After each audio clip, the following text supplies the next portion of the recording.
What's going on, everybody? Welcome to the converSAYtion podcast, where we turn conversation into application. I am your host, Leon Reed Jones, and today I got a very special guest in the building. Earlier, you guys seen this same guest earlier in the season, but he's like, yo, man, I gotta come back to the podcast. I got some more things I want to talk about. So today we have none other than Mr. Maurice. What's going on, sir? What's up? I'm really happy to be back on here. Got a lot of things I got to touch on.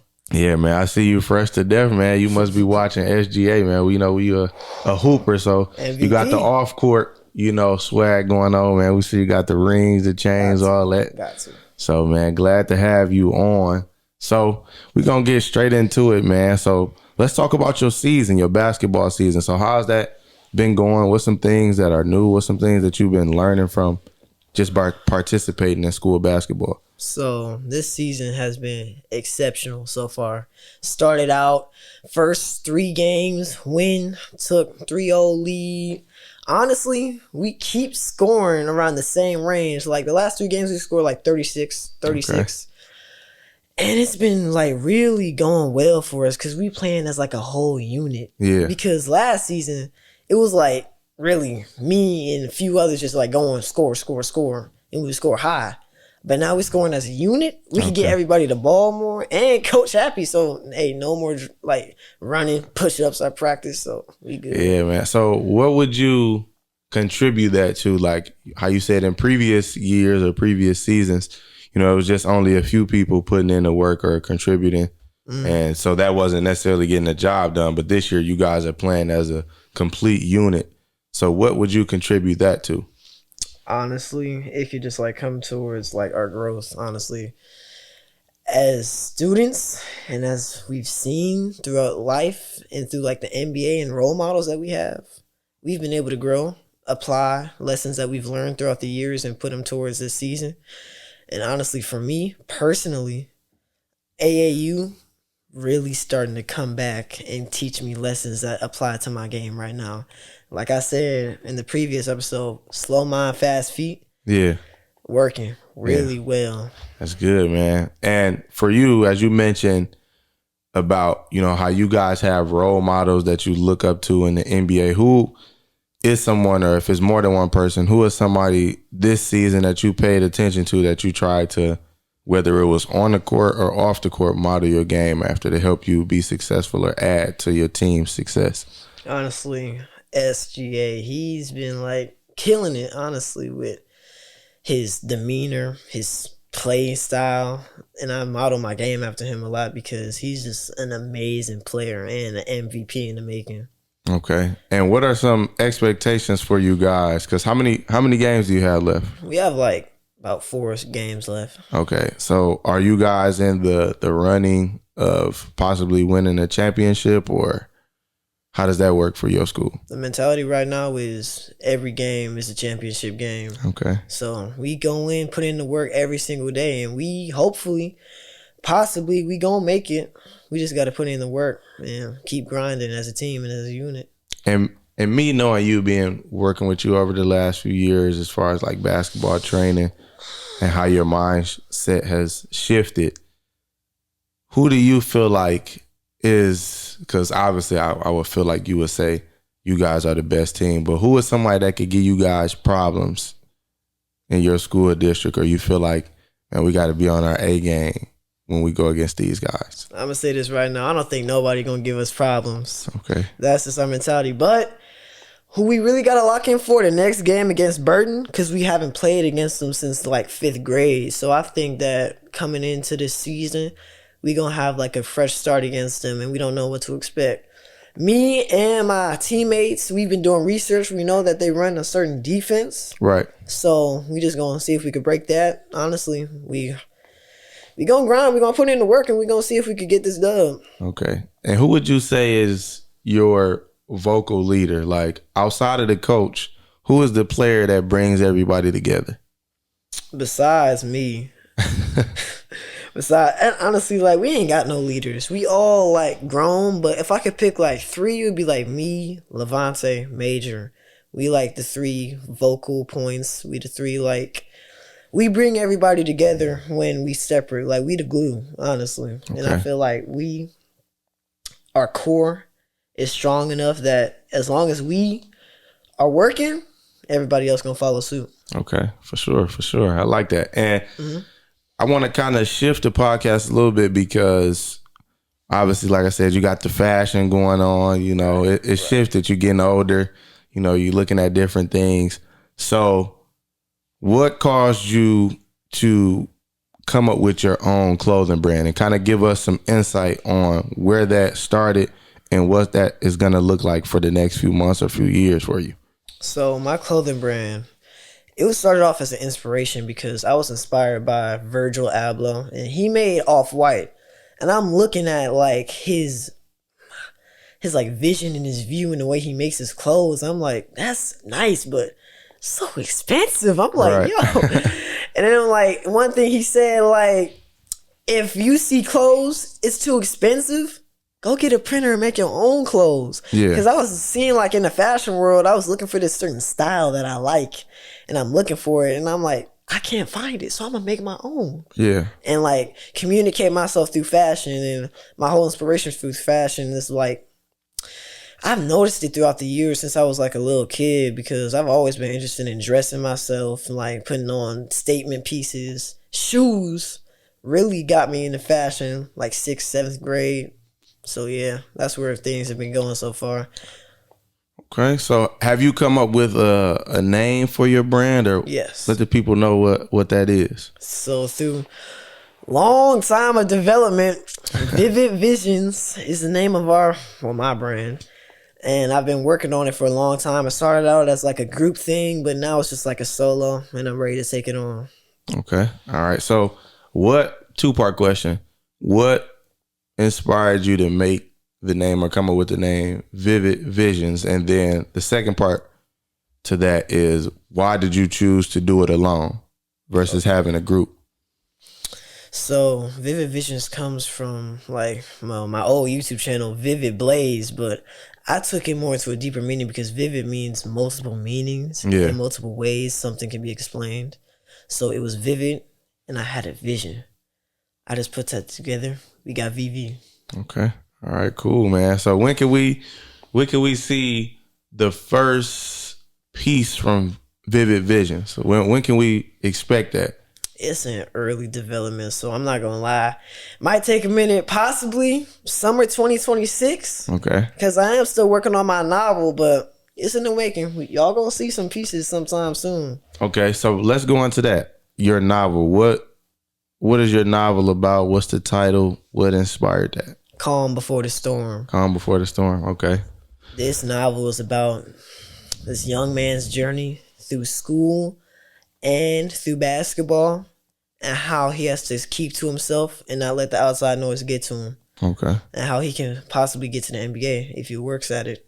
Okay, so is this a animated thing? Because my brain hearing that sounds like a perfect animated film book. Right. But is this animated book? Like what type of book is this? This is like cinematic. This is like a cinematic movie type book. Like developing stories, characters on point. You got love interest. You gotta have that in there, and it's real.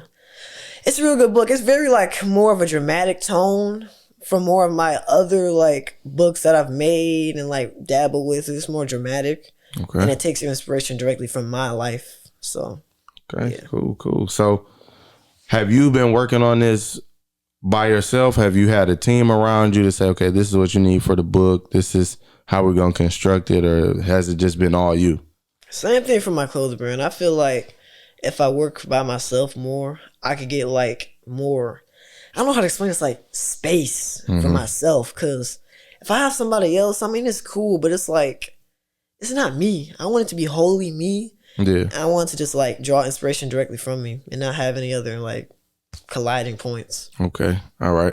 So I'm going to ask you a few questions here regarding like basketball, NBA. So if you had to build an NBA player, you can use, I'm going to explain how this goes. Like if you had to build an NBA player, what categories would you build them based off of? Like, what would be their attributes? So, for example, right, you could say Stephen Curry's shooting ability, LeBron's strength, or Magic Johnson's passing. Or like, if you had to create a player, what would be the attributes? Okay, so starting out, we gonna use LeBron James build. Okay. Absolute beast. Definitely Steph shooting, Kyrie handle, Kobe Bryant mentality. Okay. I'm gonna go with Michael Jordan's scoring ability. And for speed, I'm gonna do De'Aaron Fox. Like jumping ability, Ja Morant. Oh wait, nah, scratch that, not Ja Morant. I'm gonna take Mac McClung because he just won the dunk contest. So okay. I think that's it. Let's see. I would, as far as like build, I would probably say LeBron as well, because one, he keeps himself in shape. He's never really had too many injuries. Right. Shooting, I would go Curry. Matter of fact, I'm gonna be different. I'm gonna go say Dame. I'm gonna say Dame. Cool. Dame Dollar. Scoring.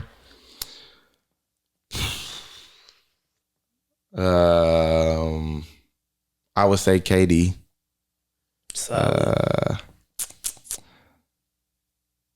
Defense, I would say. Forgot about defense. Yo. I would say Drew Holiday. Drew Holiday defense. So we got LeBron's build, Dame shooting, KD scoring, Drew Holiday on defense. I would say put this all in the same category, court awareness and passing. I would either go Rajon Rondo or I'm gonna stick at Rajon Rondo. Speed, I would go Ja. As far as bounce or hops, I go Ja again. And yeah, that's me right there. That's cool. Yeah. Unstoppable. Yeah, that's an MVP type of caliber player. That's right. Both picks really. SGA. So who do you feel like is gonna be in the NBA finals? Looking at the season and being a type of person that's locked into basketball in the way that you are, who is the team that's coming out of the East? Who's the team that's coming out of the West? East. I'm gonna do West first. Obviously, my dude Shea, he's making it to the finals. I forgot, is Cavs East or West? East. Yeah, Cavs versus OKC. Cavs versus OKC. That's the finals. Two young teams. Why Cavs and why OKC? First of all, Cavs, like, they all around team. You got Darius Garland, like, amazing player. Honestly, like, he's so underrated because he got it all. He got a nice jumper. He can control the game, and he is smooth point guard. He got handles. I don't see why y'all hate on him, because I be looking at like, he posts on YouTube. I be looking at the comments. There's like a bunch of haters saying he ain't gonna make it to the finals. He too young. Brush that off. Okay, see though, they got Shea. That's all that matters. They got Shea. You got Shea. Okay. I'll probably say I'm gonna go with, y'all see the hoodie. So we gonna keep rocking with my boy JT. I think this is around the time where the Celtics kind of, go on the run and do what they need to do when it's crunch time. So I think a big thing with the Celtics, I think the only thing that can really hinder them from getting to the finals or coming out of the East is health. If they don't have Drew Holiday or Porzingis, I think they can get by with not having Porzingis depending on who they go against, because even still, you still got a lot of other guys that can do things like JT, you got Peyton Pritchard, you got JB, Al Horford, corner three, different guys, but I don't see anybody beating the Celtics. I think the Knicks are going to be too tired because, unfortunately, Tibbs always overplays his players and play them too many minutes. Cavs, I think even with having Darius Garland, Donovan Mitchell, who are exceptional players, great players, as well as Evan Mobley and Jarrett Allen bringing the rim protection. I just think that they front runners. I think they have a good team on paper, but when they go up against some like dynamic talent or teams that have been together for a while, I think, they really not gonna do as much. I would like to see, if not the Celtics, I would love to see Dame, because he's one of my other favorite players. I would love to see them come out the East, but their team is kind of like wishy-washy. I don't think they have enough. Like, they got Kuzma, but it's like I don't know how he'll complement like a guy like Giannis and Dame. It's like everybody's like, oh man, they got Kyle Kuzma, like he was like Luka or something. But I mean, Kyle Kuzma, he has a ring. He came from a championship team. So, but I don't know how Lakers they're gonna do. But out the West, I would say, obviously, you can't ignore Luka being on the Lakers. Right. All three of them last night had a good game. What was it? Austin Reeves, Bron, and Luka all had, a good game and got a win against the team that actually gives them the most problems the last few years in the playoffs, which is Denver. Because to be honest, I think even last year they had a really complete team. It just 2 years in a row they ran into Denver at the wrong time. Right. I think 2 years before they ran into them in the Western Conference Finals. So they did a lot. They were up against a young, hungry team in the Memphis Grizzlies. Then they went against the Warriors. They have championship pedigree. Then it was like, okay, now we got to see Denver. And Bron, him being still the great player that he is, he was tired at that point. Everybody gets gassed in the playoffs, but it's like when you're doing so much and you make up so much for your team, even when you got a guy like Anthony Davis, that's going to be tough. But I think if they can get past Denver, I can see them coming out of the West. Other than them, I wouldn't be mad at. I would put OKC on there, but I think they ran into Luka last year, but I don't think they have to worry about the Mavericks this year, because even though they still have Kyrie and then AD, I don't think AD gonna be himself in the playoffs because of his injury. Sad to say, but I would, if not the Lakers, I could see OKC coming out. But I think the only thing that hinders OKC is I don't think they've really been battle tested yet. Like, this is the second year that they've been a number one seed and Shea is up for MVP, but I don't think they've been battle tested quite yet. But I don't know. You never know. Right. So I would say off rip, I would say Boston. I think it's looking like a Boston and Lakers type of finals. That would be nice. So, Boston Lakers. Who are the top 5 players in the league right now? Top 5. Based off this season, who are the top 5 players? Gotta put Anthony Edwards in there. You got Shea. You got Luka. I'm still teetering because of injuries, but he's been doing good. Unpopular opinion though, Kyrie been balling out these last few games. 30s and 40s. Carrying that team, and Max Christie too. He's been exceptional. So Kyrie too. We got let me think. Who top 5 right now? I put Anthony, Shea, Luke, Kyrie. I wanna put Jokic in there, honestly. Cause he's still the same beast. People just ain't been talking about him though. Yeah. Honestly, that's my top 5. I would say Jokic.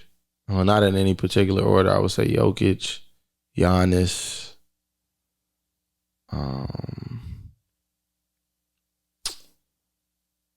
Jokic, Giannis.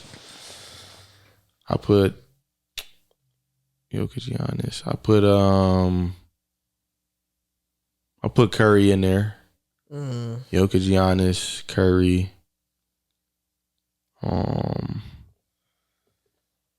I put Luka has been injured for a minute, so I put JT in there. I put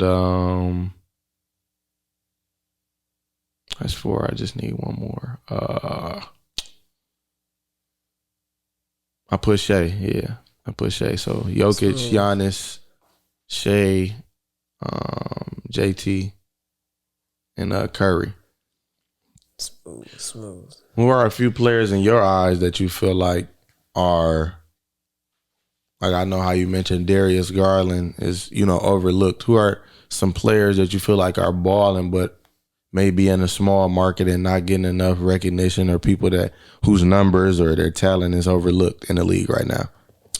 Everybody loves a comeback story. Ja Morant. Yeah, I Gotta would agree. give props to Ja Morant. It's not even enough to be said because he came from underrated, unranked in high school, all the way to Maurice State just off a bag of Doritos and Right.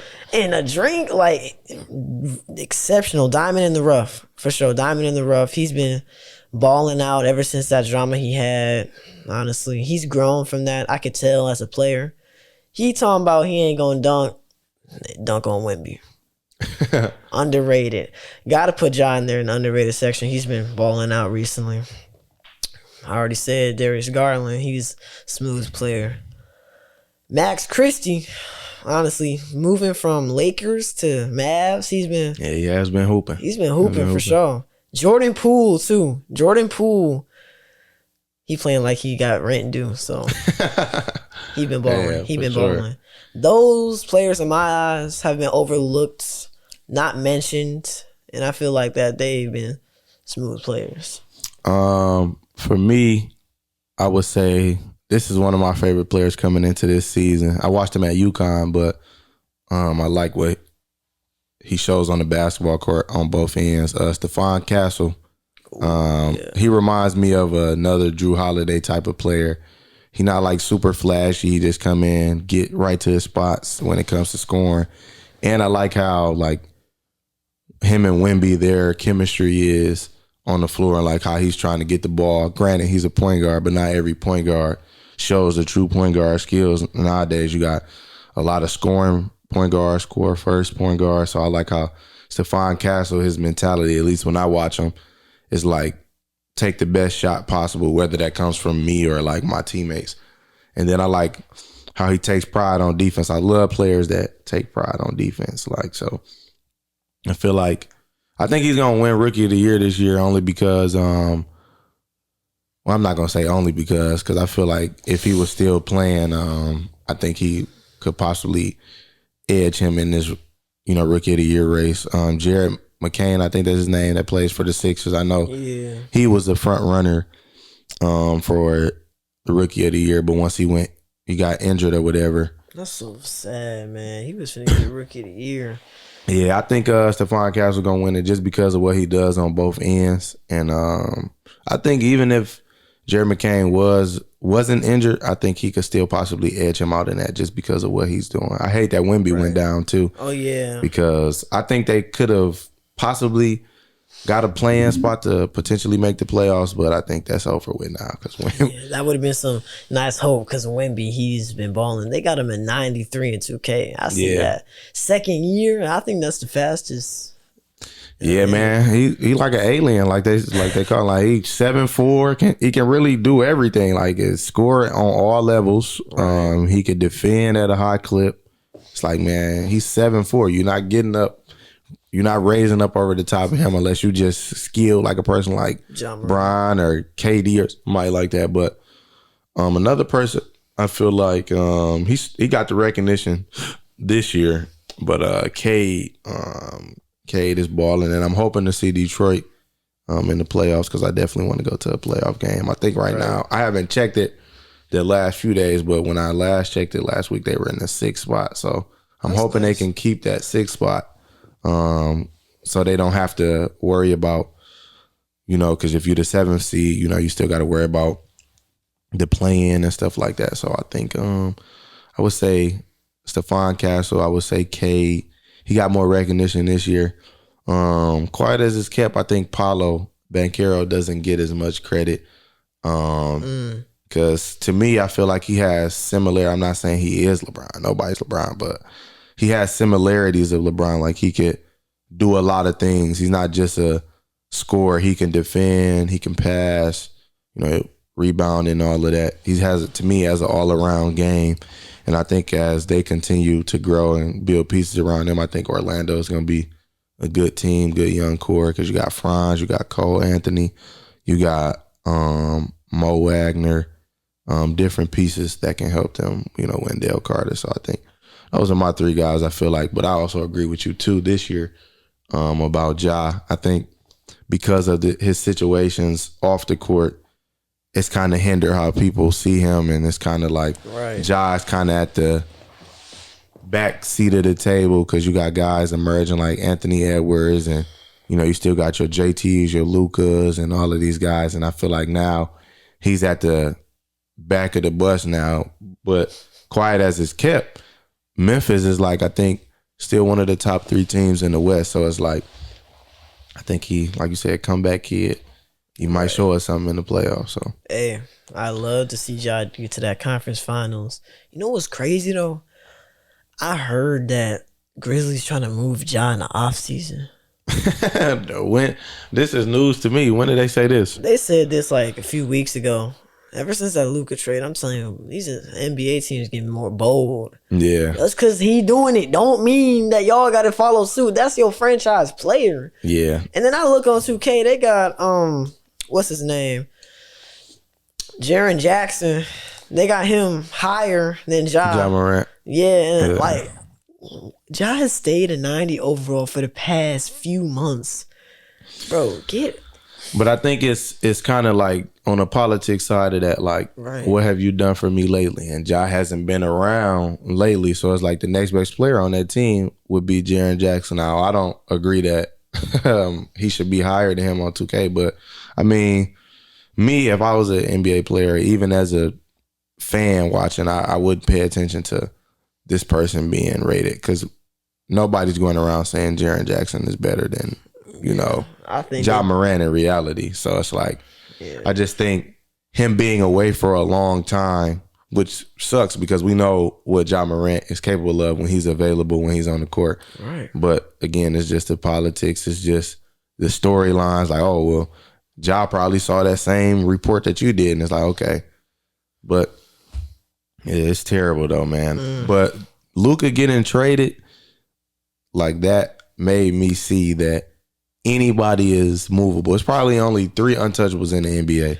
3 to 4 guys. I would probably say LeBron, Curry, KD. Actually, no, because KD. Because they tried to move KD. Right?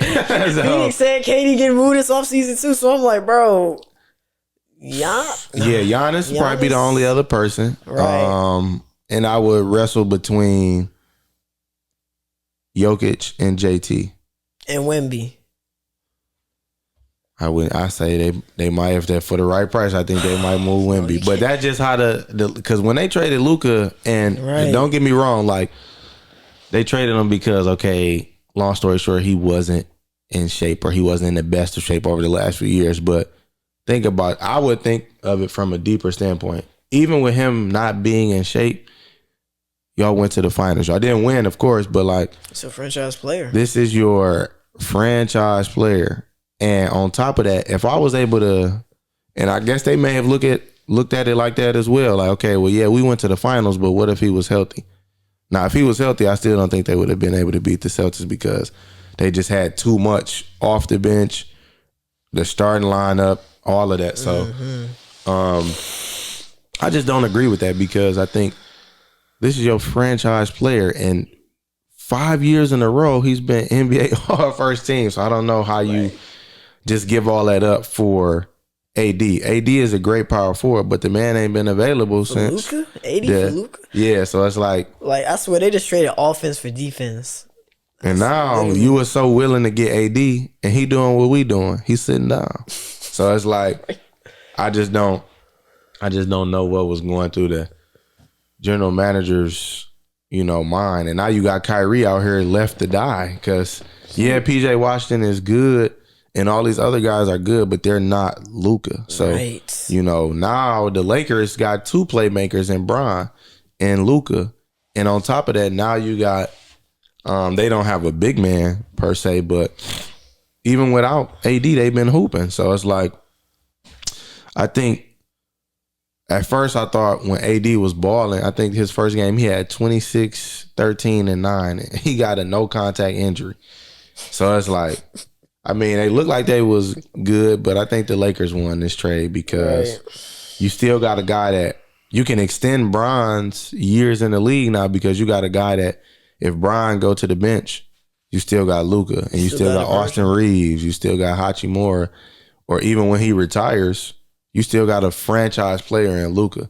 So yeah, that was a horrible trade for sure. On the Mavs end, like to trade away your franchise guy, and it's like y'all just came off a final trip. Now I can see, as great as Zion is, I can see if y'all like, man, we about to give up Zion because the brother is unhealthy. He never, he's another person that is not available a lot. But Luka just, his numbers is fire.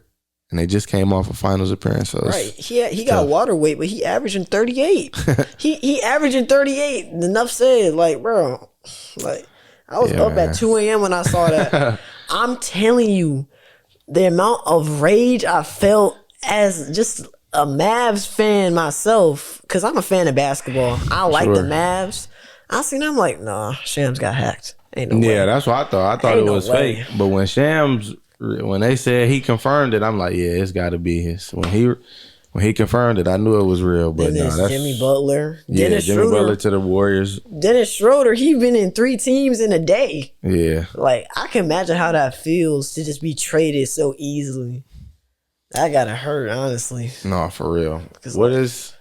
What is one rule? I heard somebody say this before. What is one rule that you would change about the NBA? If you could change it, if you could be in a room with Adam Silver and say, yo, my guy, Mr. Silver, this is what needs to change in the NBA, what would it be? Entertainment-wise, I think the NBA has been suffering lately. So I would say make dunks count as 3 points. Dunks count as 3 points? Because then you have dudes trying to kill people, and Anthony Edwards can be like, I can stop pulling these threes. I can just go on people's head, like, and then I'll make Ja dunk, and then there's all these like, because the main point about the NBA that people like is that excitement of just humiliating the player. And 3-point line, Steph, Dame, all these shooters, they've been doing good, but honestly, I feel like it's just been killing the leagues entertainment wise because at the end of the day, it's a business. And if you want to get more sales, make what people like more attractive. Yeah, for sure. I would probably say the fines that they give out or like the text.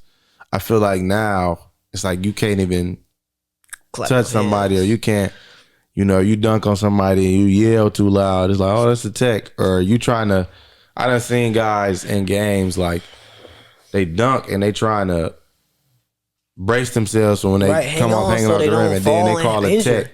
So it's like JT did that. I'm like, bro. Yeah, I seen that was actually the clip that I saw. Right, Jason Tatum, I feel bad for him because this dude, after getting fouled, he threw the ball up, caught it back. She was like, I'm like, yeah, man, the text is crazy. Then he clapped his hands or something, and like, bro, these refs. Yeah, the text, I think they should do away with, like, I think they should go back and kind of revamp what's like criteria for a tech, because it's emotion. Emotion is a big part of basketball. So like if you snatch back and you step back and hit a 3 and you hit a game winner or you hit a shot going into halftime, why wouldn't I show emotion or why wouldn't I say something to you? That ref got a parlay, I'm telling you. Yeah, so it's like I would take away that for sure. Yeah, I feel like you need to hire like new management. Honestly, because these generation of refs, they soft. I'm like, they're terrible. Like, and I'm just thinking, like, back in the 60s, 70s, 80s, these dudes up here fighting the refs and they ain't calling nothing. Yeah, I was about to say, like, I don't understand how, you know, back then, like, you got guys clotheslining each other, basically wrestling. Right. And it's like the refs letting them go for, almost like hockey, letting them go blow for blow. But now it's like, you rarely see a fight happen in the NBA. But like a guy, you know, is going back and forth at you, and then it's like you get a tech. Now I can see if somebody say something out of pocket, like, okay, then that deserves a tech. But if it's so much, like, it's horrible. And the funny thing too, when all that chaos was happening back in the day, the NBA views was highest. Right, That no, said for something. sure. That said something. Yeah, man. So as we're winding down, something that I felt like was very important to ask you, just for your love for the game and all the things that you are involved in, what does it take to be an MVP off the court, whether it's in school, whether it's you got your own business? These are all different things that you're doing. You got your academics right.